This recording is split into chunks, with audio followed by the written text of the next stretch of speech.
والصلاة والسلام على النبي المصطفى سيدنا محمد رسول الله صلى الله عليه وسلم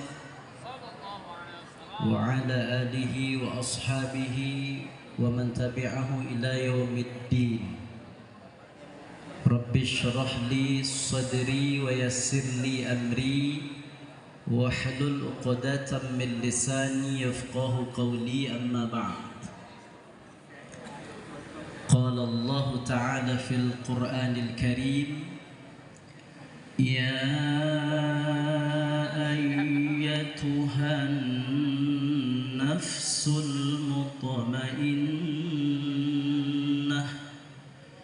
ارجعي إلى ربك راضية مرضية فادخلي في عبادي وادخلي جنتي. صدق الله العظيم. Yang kita hormati sama kita muliakan Bapak Kepala Dinas Pendidikan, Bapak Ibu, tokoh masyarakat, tokoh agama yang hadir, yang tidak bisa saya sebutkan satu persatu saking banyaknya. Tapi doa saya dari tadi buat mereka, pemimpin-pemimpin kita ini, semoga dosanya selalu dibersihkan Allah, tubuhnya dan hatinya selalu dijaga Allah, untuk bisa mengurus urusan kita semua di kemudian hari menjadi lebih baik. Yang sedang sakit segera disembuhkan Allah, yang sedang dalam sulit dimudahkan urusannya sama Allah, yang pengen husnul khotimah segera Ini yang takut saya, karena banyak orang ditanya, kamu mau nggak mati husnul khotimah? Mau sekarang. Oh, nggak mau. Kita sering berdusta, ngomongnya baik tak sesuai dengan hati kita yang baik, apalagi kenyataannya. Dari tadi kita baca kalimat-kalimat thayyibah Al-Quran. Pertanyaan selanjutnya adalah, sudahkah kita berusaha untuk memaknai setiap ayat yang kita baca, dan berusaha pula seumur sisa yang masih Allah berikan untuk mengamalkannya? Jadi kita masih punya PR, Bapak Ibu, masih punya PR. Tapi ini adalah awal mula supaya kita betul-betul mendapatkan ketenangan. Mulianya Al-Quran, maka orang yang membacanya akan mulia sekalipun tidak memahami maknanya. Tapi akan jauh lebih mulia kalau dia faham maknanya, dan lebih mulia lagi ketika dia bisa mengamalkannya. Ketika kita sudah membaca, memahami, dan bisa mengamalkannya, di level ini kita disebut orang yang bertakwa.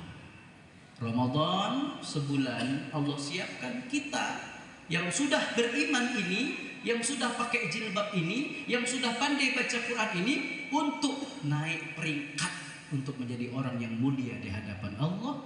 Inna akramakum indallahi atqakum. Alhamdulillah, satu tangga sudah kita lewati, tinggal tangga yang kedua menuju tangga yang ketiga. Amin ya rabbal alamin. Saya bersyukur kepada Allah, sejak hari Rabu saya buat roti ketawa bersama istri dan anak-anak, 15 kg pesanan orang. Tidak tidur sampai malam. Besok lanjut lagi karena ada pesanan 2 kilo untuk dibawa ke Padang Sedempuan. Maka juga saya tidak tidur siang hari. Akhirnya di sore hari saya berangkat dari Simalungun, Sidamanik, Pematang Siantar, menuju Tebing untuk mengantar 5 kilo pesanan orang itu. Lalu saya balik dari Tebing waktu maghrib menuju Padang Sedempuan, sampai di sana di waktu subuh, mengisi acara sampai maghrib buka puasa, naik lagi travel tadi malam jam 8 sampai di sini jam 9 pagi. Tapi kok nggak rasa letih saya, karena melihat calon-calon penghuni surga. Enggak, memang calon, jangan dibilang amin. Belum masuk. masih calon. Nah ya, orang udah masuk bakal calon, terus jadi calon itu pasti terpilih. Tapi kalau calon pun nggak masuk, macam mana mau dipilih? Gitu beda ya. Mudah-mudahan senang hati saya, gembira hati saya, ngantuk badan saya ibu. Maka saya minta izin duduk boleh?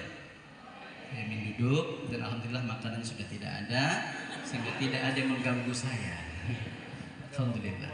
Nah, alhamdulillah adalah kalimat yang selalu kita ucapkan setiap saat dan waktu. Dan dia ada di awal pemuraan Quran setelah bismillah. Ternyata apapun perbuatan yang kita awali dengan bismillah, maka akhiri dengan alhamdulillah. Nah, ada sebuah mukjizat. Al-Quran itu adalah mukjizat yang bisa mengundang keajaiban sekalipun kita bukan seorang rasul. Sekalipun kita seorang pendosa yang banyak dosa, sekalipun kita seorang istri yang sering durhaka kepada suaminya, tapi masih bisa mendapatkan keajaiban lewat Al-Quran ketika dia mengucapkan alhamdulillah ketika suaminya memberikan THR lebaran. Tapi ada yang di level kedua. Ibu mau? Ibu mau nggak? Ini yang jarang orang bisa amalkan. Biasanya cair THR, tahun ini nggak cair pula dibilang suaminya. Tapi lisannya tetap mengatakan alhamdulillah, nggak apa-apa, nggak dapet bang. Yang penting kita sehat-sehat hari ini. Ibu kira-kira, bapak kira-kira udah sampai di level itu? Berarti Quran belum ajaib bagi diri Anda. Orang kaya rezekinya banyak, pendapatannya 500 juta per bulan, sedekah sekian juta, itu biasa. Tapi kalau ada orang susah di tengah kegentingan, 1 kilo beras yang dia miliki bisa diberikan kepada orang yang lebih lapar, itu yang luar biasa. Jadi hari ini kita mau jadi orang yang luar biasa. Orang-orang yang luar biasa inilah yang akan selalu ditolong sama Allah. Ibunda, ujungnya nanti Quran ini akan bisa menuntun kita seperti Allah menuntun kita dalam setiap perjalanan hidup kita. Saya mau nanya, ibu-ibu, bapak-bapak hari ini punya utang nggak? Astagfirullahaladzim. Pikir awak tenang kalau dengar orang baca Quran, rupanya penuh dengan hutang. Allahu Akbar. Astagfirullahaladzim. Ibu mau lunas nggak utang? Banyak. Nggak ada duit, jual. Itu aja dibeli utang. Berarti kita ini sumber masalah. Maka hidup kita galau.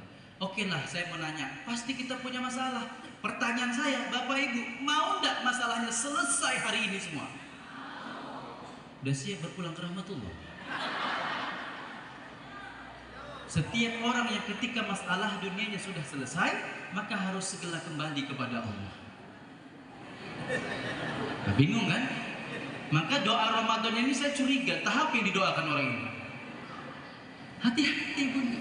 Ternyata masalah Allah turunkan bukan untuk diselesaikan, tapi untuk dibaca apa sih pesan cintanya Allah dalam masalah-masalah kita. Yang ini kadang-kadang orang nggak bisa ngambil hikmah dalam setiap apa yang kita alami hari ini. Bu, siapa yang ketika hari ulang tahunnya bilang sama Allah, tawil umuri ya Allah, panjangkan umurku? Siapa? Tunjuk tangan. Takut salah lagi? Lebih